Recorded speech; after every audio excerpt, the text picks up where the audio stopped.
Hello, so this video is in response to David's video 2 for the questions.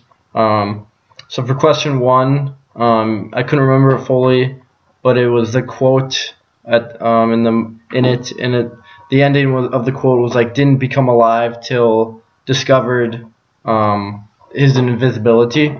And like David said, you thought a lot of it, but with Fight Club 2, and I would have to agree with that.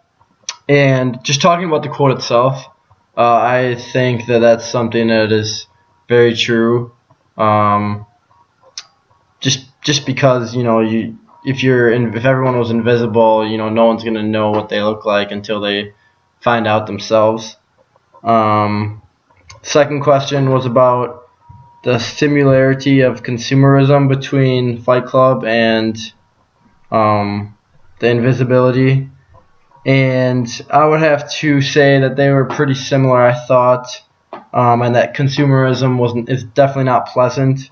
It takes away from people and focus.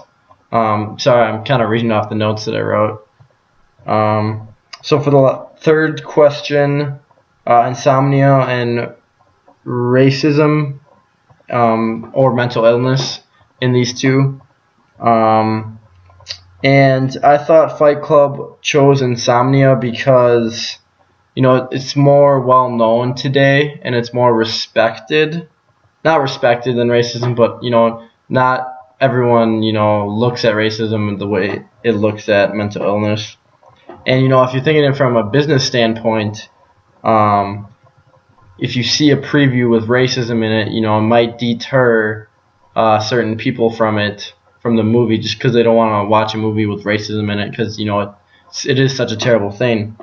Not that mental illness is a good thing, but it's not. To me, it's not the same thing in the same level as racism.